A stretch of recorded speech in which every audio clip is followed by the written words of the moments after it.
Hi everyone, welcome to our first TownHall IGTV interview. I'm Brigid Titgemeier, a functional medicine dietitian at Being Brigid and also the nutritionist for TownHall. I'm here today with someone that's accomplished more in the last 8 years than most people accomplish in their entire lives. This is Julie Foucher, or Cuyo, Dr. Julie Foucher, or Cuyo, to be very formal. Julie is a resident that's training in family medicine and is also a CrossFit Games athlete. She competed for 4 years in the CrossFit Games as for the strongest woman, fittest woman in the world. And she had 3 of those years that she was competing were during her medical school training, and 2 of those years she finished with a podium finish. Now she's teaching for CrossFit Level 1 seminars and also for CrossFit Health, helping to train other physicians on the CrossFit methodology. So Julie, I'm so happy that you're here. That was an amazing intro. Thank you. We also happen to be very good friends, so it's fun This will to be fun. Have a I'm conversation excited. about all the amazing things that you're doing in your life. Thank you. So as your friend, I know that your life is very busy, that your schedule is super crazy. So I'd love to start with just talking about how you're able to prioritize your health and your nutrition, habits that you have ingrained into your schedule so that you're able to take care of yourself but also show up in all the millions of ways that you are. That's a great question, and it's always a work in progress, and something that I think a lot about and try to always find the right balance. And sometimes it definitely tips in the wrong direction, and then I know how to bring it back to the middle. So for me, I found that one, just really knowing my priorities has been really important, and shifting those priorities depending on what's going on in my life. But always for me, it's the people in my life that are most important, and then making sure I'm taking care of myself so I can show up and do all the other things that I'm trying to do. Probably what's most important for me is sleep. So, you and I both. I know. So Julie and I will be like sleeping literally on other people sometimes when we're out too late. It's like 9 p.m. is my bedtime at the latest. So I'm unfortunately or fortunately one of those people that just needs sleep. Like I can't function if I get I would say less than 7 hours, but I would prefer to get between 8 and 9. And so I know that that's how I am, and so I really prioritize to try to get that much sleep. Important for your patients too, Yes, right? I'm important sure for they patients, too. appreciate the fact that you're getting enough Right. sleep. And it doesn't happen all the time. In residency, I still have calls where I have to be up, but I try to do the best I can to make sure I'm getting sleep because I know that that's important. And then exercising, obviously, is a big part of my life. It always has been, and it's changed. I'm no longer training to try to compete, but I know that exercise is important for my mood and to help me feel like I'm like happy with what I'm doing and doing well. And so at least 3 times a week I have to exercise at a minimum. Otherwise I really start to notice the impact and I'm not enjoying what I'm doing as much. So Yeah. that's something I've always prioritized.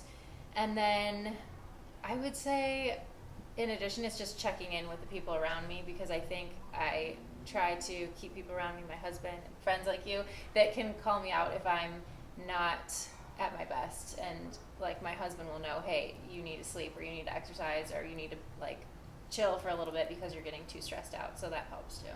Yeah, the stress piece. So what do you do about the stress piece? Because I know that Yes. you're doing so many things. Yes. The stress piece is something I've always struggled with because I've always been someone who is very busy, and I have a hard time taking breaks. I like to constantly be working. So for me, it has been more about being mindful about trying not to overbook myself, and then trying to make sure I do take time for myself, whether it's just spending time with my husband or with my family or friends, or whether it's just taking like an hour just to chill or like get my nails done or do something like that doesn't always have to have a purpose or an agenda. I found that to be really helpful. I have in the past experimented with different types of meditation. I really like the biofeedback form of meditation, or a form of sort of breathing and meditation. Yeah, but me too. it's one thing I still struggle a lot with. So I'll do it, and then it's hard for me to make it a regular part of my routine. So that's something I'm definitely still working on. Yeah, I think so many people are still meditation and those kinds of things Right. are a work in progress. And it's hard too when you love what you do. Right. That it's like, oh, do I really need to turn off? Because I just love this so much that I think that makes it, even more difficult to set those boundaries to say, oh no, I really have to have this time where I'm doing nothing, and like you said, having no agenda. Right, and it's so hard, and it's so important. It's so hard, and it's so important. Sometimes I feel bad because it's one of the things that I'm constantly telling other people and telling patients, and I know I'm still not very good at it, but it's something that we are all working on. But the more and more I see and learn in medicine and health, I feel like stress is probably more important. Not stress, but being able to manage stress and being able to help put your body back into that rest and digest parasympathetic mode is one of the most valuable things that you can do for your health. So yeah, we're always working on it. Always working on it. Yeah. So true. Okay, so the purpose of this IGTV is to highlight people in the Cleveland area that are doing really amazing things, and that also understands that it's super important to fuel their body and prioritize themselves and the foods that they're putting in so that they have the most energy to give out. So you're obviously the perfect fit for this conversation, but I'd love to know how you can manage eating well and prioritizing nutrition with your busy schedule and all of the obligations that you have. Yes. So I would love to say that I cook all of my own meals at home and use local, farmers and CSAs and all that stuff. And someday, hopefully, I will be able to say that. But right now, it's sort of a balance of being able to eat as healthy of food as I can, but also trying to, like I said, take things off my plate. So my husband and I are really big on, anything that we can either outsource or not have to worry about ourselves, that's like basic things around the house, like having a cleaning lady come every 2 weeks, or like now with our grocery shopping, we've been doing a lot of Instacart deliveries so that we can not have to go grocery shopping every week. So we've been doing that, and we also use a meal delivery service that is actually like frozen meals. They're very high quality meats and vegetables, local to where they're made, but we have them shipped and frozen. So basically, when we go to work or oftentimes for dinner, we can just pull one of those out of the freezer and heat it up and eat it. And so I know at least I'm getting really good ingredients, I'm getting good quality food, but I don't have to worry at all about the preparation. So for right now, it works. It's not ideal, and we would like to. Is that TrueFare? Yeah, so that's TrueFare. And we would like to. Because you've experimented with a lot of frozen meals. I have. Frozen meal companies. Over the years, I have. And I actually found TrueFare. They're based out of Georgia, Atlanta area. And I found them because I was looking for something that was better quality. Yeah. And they are the one that I found that they really do source their meats really well. The vegetables are all local. I'm not sure if it's all 100% organic, but I know that most of it is very good quality. It's the best that I've found. So yeah, we've been enjoying that. But I think that's nice too if you can take it like to work or to lunch, and that saves you some time. But then we try to at least cook when we can, when we're at home, or come out. It's nice we live nearby to TownHall, so it's nice to be able to come to restaurants where we know we can get really good food and still not have to worry about cooking and be able to kind of relax and enjoy ourselves. Yeah, or like get takeout from here, like we did last night. Get takeout from here, which we do many times a week. Yeah, and it helps too now that Danny's not in residency because for anyone that doesn't know, Julie's married to another doctor, or her husband is a doctor, in family medicine as well, and he works for a telemedicine company called SteadyMD. He's 2 years ahead of her in residency, so now that he's out of the grind of residency that you're currently living, he has a little bit more flexibility to be able to cook for you guys, right? A little bit, right? Right, so he's home cooking every night for dinner. With his apron. Yes. No, but we do enjoy cooking when we can. It's still something we like to do together. Yeah, great. And I think that it's like very relatable for a lot of people that don't know how to cook and want to just start to eat well and are like, I can't wait until I learn how to cook to start eating well because I know that this is really hurting my health. And I think that too, just from a time standpoint, the reality of it is that we don't have 2 hours every single night to cook all of our own food. Right. And it's something that, when we look towards, and we talk about this all the time, when we look towards like our future and the future that we're trying to build together, we really want that to be something. Like we want to be able to have a garden where we can grow some foods. We want to be able to cook dinner together with our family. But right now we're kind of in the building stage of trying to in create survival that. mode. Yeah. I mean, I feel like you're in survival mode still because Yeah. you're Yeah, still in residency. We're still kind of like starting to build our life, even though we're now past the 30 mark and we're still not quite there yet. But medical You'll training. Be there soon. Yeah, medical training is a long road, so yeah, it's good to like have that in the future and know that we don't want to constantly be at this pace forever, and we want to be able to do some of these things that we know are really important for our health. Yeah, so amazing. Okay, so then can you talk about your exercise routine? Because I would love to hear how it compares to the routine that you had when you were training for the CrossFit Games. And when I met Julia, I didn't even know what the CrossFit Games, I didn't even really know what CrossFit was. Now she's an expert in CrossFit, and she does it all the time. That's a stretch, but I think that it would be really helpful because last year I went to the CrossFit Games and saw these individuals competing and had the greatest appreciation for how much goes into it and competing at that level that is basically like, the Olympics in some ways.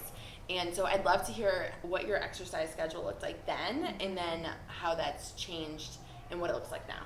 Definitely. So back when I was training for the CrossFit Games, it obviously evolved year after year. So I started training in 2009 and then I competed all the way up through 2015. And so back in 2009, it was a different story. The games were still pretty young.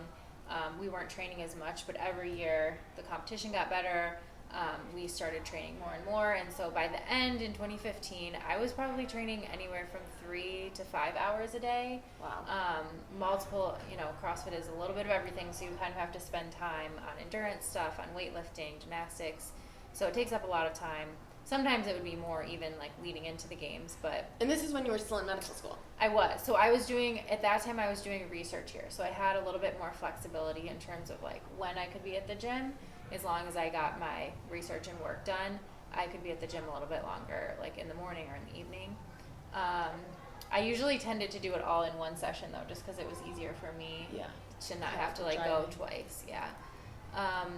And then it took extra time too in terms of the recovery, the meal prep. I was getting massages like every week, all of these things that go into the whole process, and then just the added stress leading up to it. But since I've been done competing, I still work out. I still do CrossFit. I basically work out about an hour a day, and right now I'm going to a local gym called Black Flag CrossFit, which I finally found. I've tried many different CrossFit gyms in the Cleveland area since I've been here.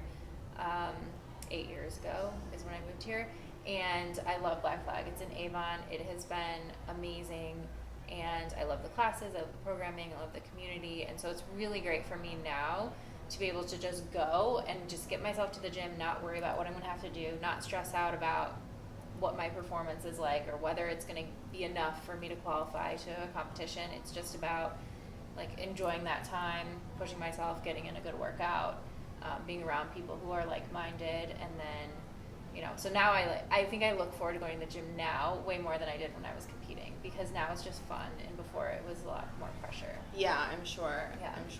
Well, even going to different CrossFit boxes or gyms, whatever you want to call it. See, you are an expert. With you when we're traveling places, it's always so interesting to me because Julie is like the most humble person in the entire world, and so I feel like I would feel pressured when I walk in and all these people recognize me and they're like, "Oh, can we get our picture with you?" Like it happens everywhere that we go. So how do you deal with that when you talked about like there being more pressure and now just being fun? Do you ever feel this need to like meet some kind of expectation that they have from you, or are you like, I'm good just doing my workout and not needing to impress you, even though you're huge fans of mine? No, that's a great point.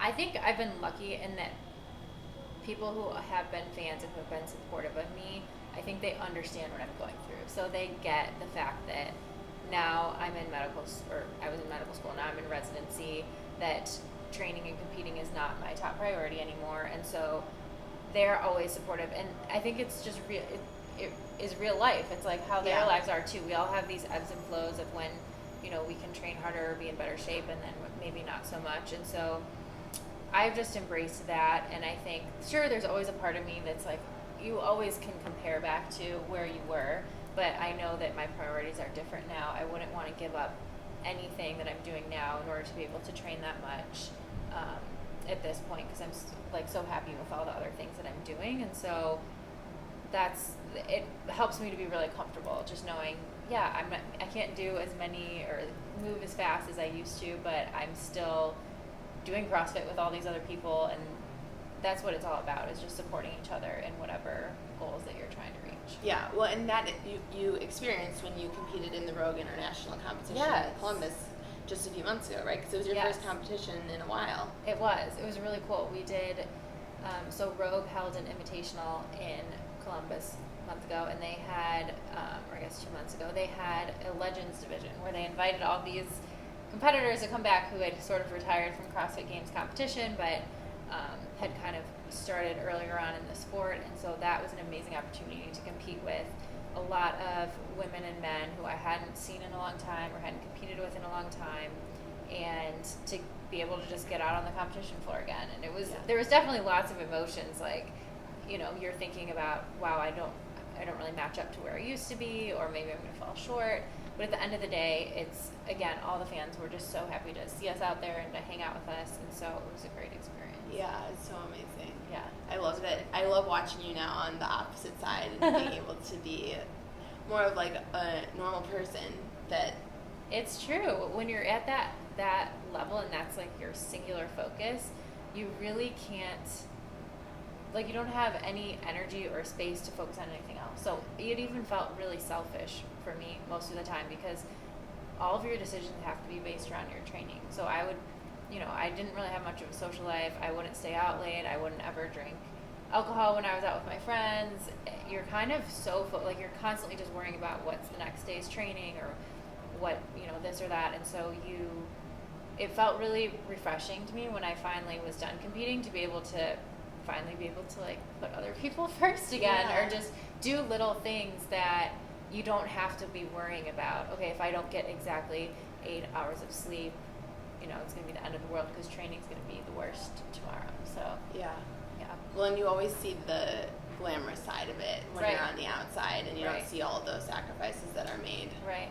And now we're getting ready for the CrossFit Games this year. So I'm seeing a lot of the athletes that are preparing, and the last couple of months are just so grueling, the training, and I've been seeing some of them posting on social media about it, and it's true. Like, people don't see, those last few months of training are sometimes so hard, and so just the pressure is mounting, and it's so emotionally consuming. And so I think people see the athletes out there at the games, and it's amazing, but they don't often realize how much goes into it. Yeah, for sure. Or maybe they do, but you can never really truly appreciate it unless you see it firsthand. Yeah, I'm sure. So then, switching gears to your medical training and to you as a doctor, how would you describe the way that CrossFit has influenced your stance and the approach that you take as a doctor? Yeah, it's made a huge influence. So when I started medical school, or even when I was first applying to medical school, I never thought I wanted to do primary care. I really wanted to do something very specialized. I've always been kind of very focused on one thing.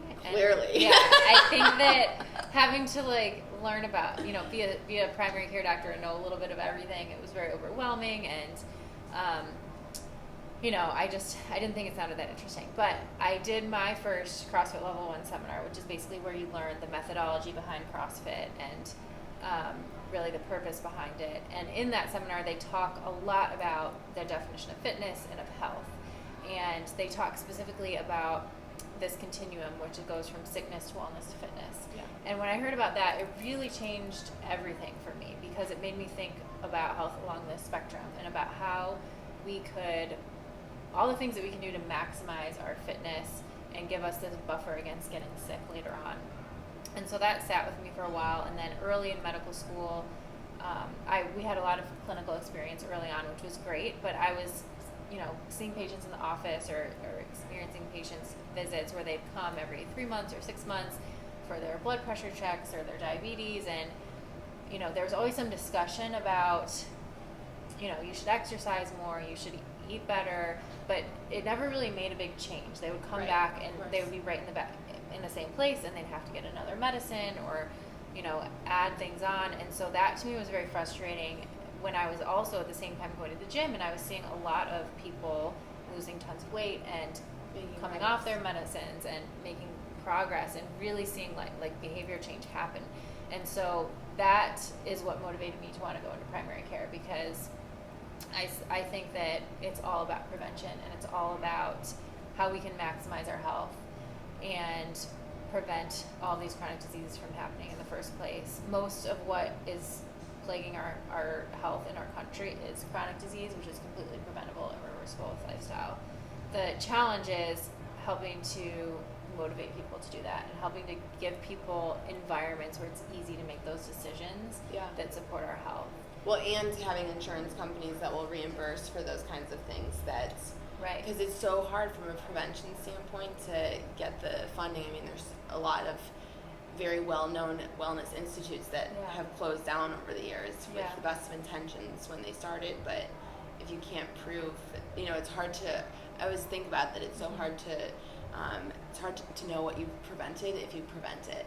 It's so that true. It makes You it can't really measure hard to it. track it from a data standpoint. Right. It's so hard to measure and to know, especially over a short-term period. You know, these are the kind of things that are going to take decades for us to figure out. Of course.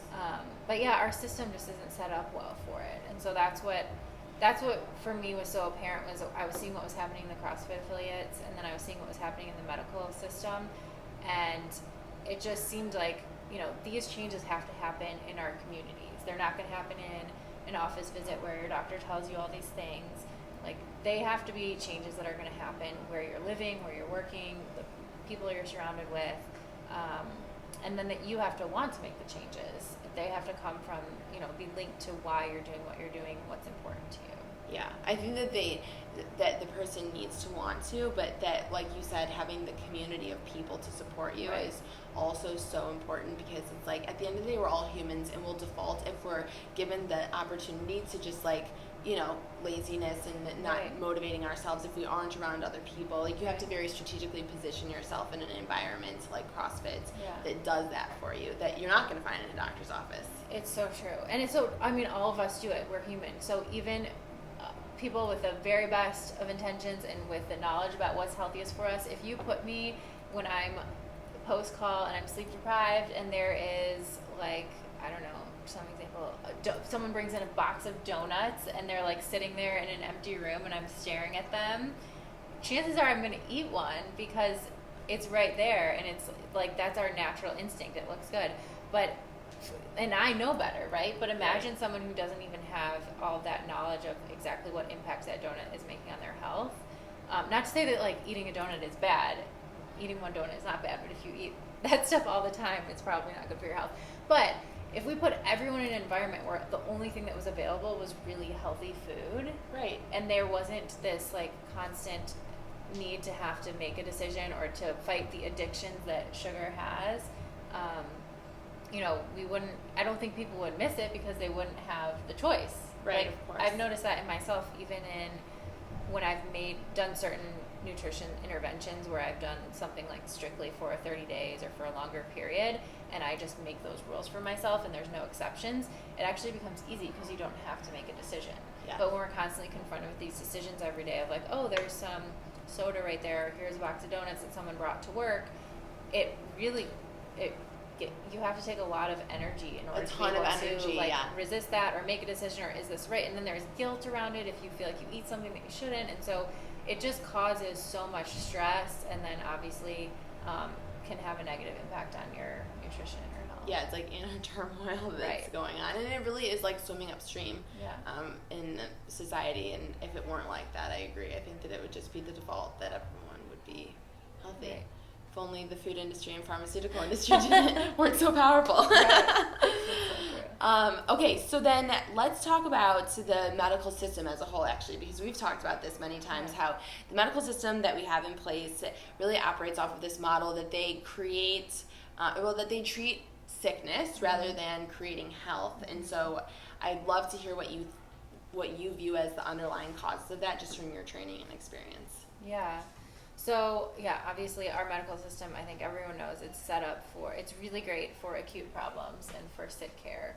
And I think we've tried to, now, we realize that chronic disease is not the same thing, but we're still trying to take care of it within the system that is set up for sick care. And so we don't have great support, which, like we just talked about, needs to really come at the community level for behavioral interventions like nutrition, like exercise, like stress management. And so it makes it really challenging to actually move anywhere. I think that a lot of this came from, people always refer to, antibiotics is how a lot of this mentality started, is because once, when we were dealing with all these infections that were killing so many people, then the discovery of antibiotics came along and we had basically a cure for this condition. If we could find an antibiotic that cured the infection, then people would get better. And so then that kind of translated into this pill for every ill mentality of where you have one disease, one treatment, you give it and you're okay. And now we're really, our whole medical system is based mainly on pharmaceutical medications and then obviously like procedures and surgeries, but a lot of the chronic diseases that we're dealing with don't have just one cause that you can address with a pill. They're all multifactorial. They have all these underlying causes that are behavioral, and so that's why, we're struggling to, you can kind of control the numbers and make things look okay on labs or on, numbers that you're tracking, but it doesn't mean that the underlying problem is being addressed. Right, of course. So that's where I think we're at, where we're starting to shift as a system, hopefully. Yeah, hopefully. I mean, there definitely has been a lot of momentum, even just in the last 5 years, I would say, that hopefully it will continue. Definitely. We're seeing it. It's just never fast enough. Never fast enough. That's true.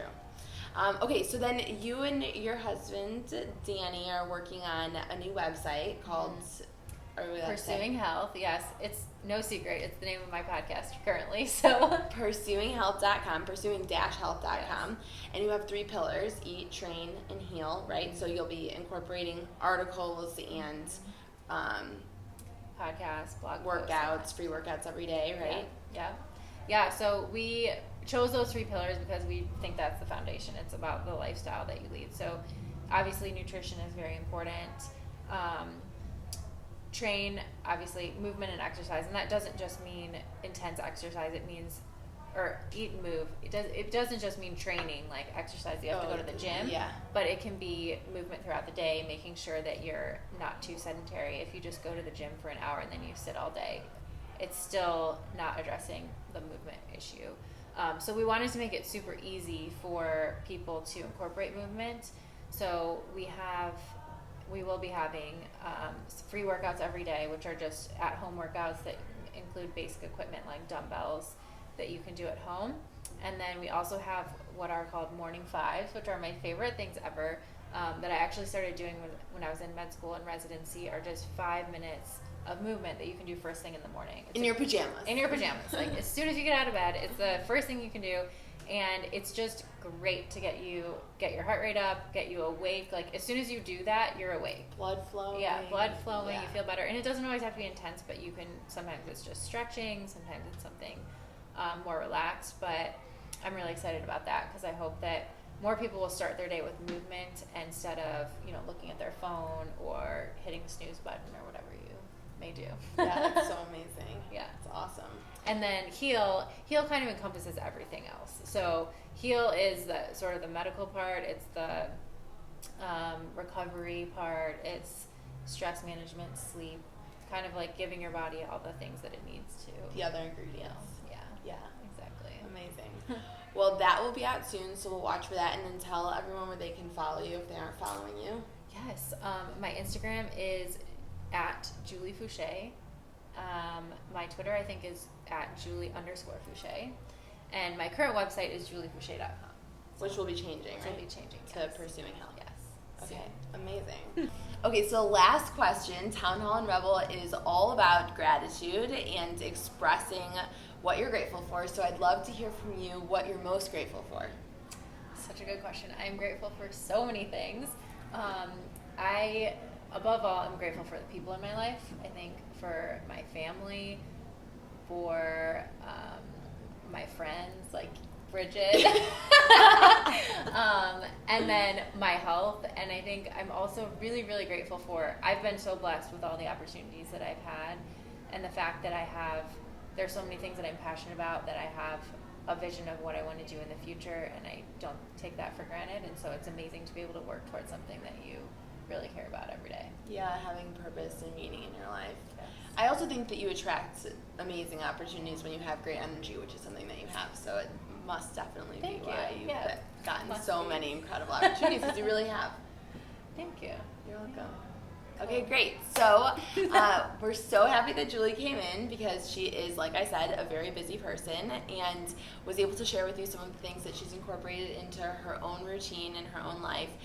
Stick around for more interviews that'll be coming soon, and in the meantime, you can follow her on her social media handles that she already shared.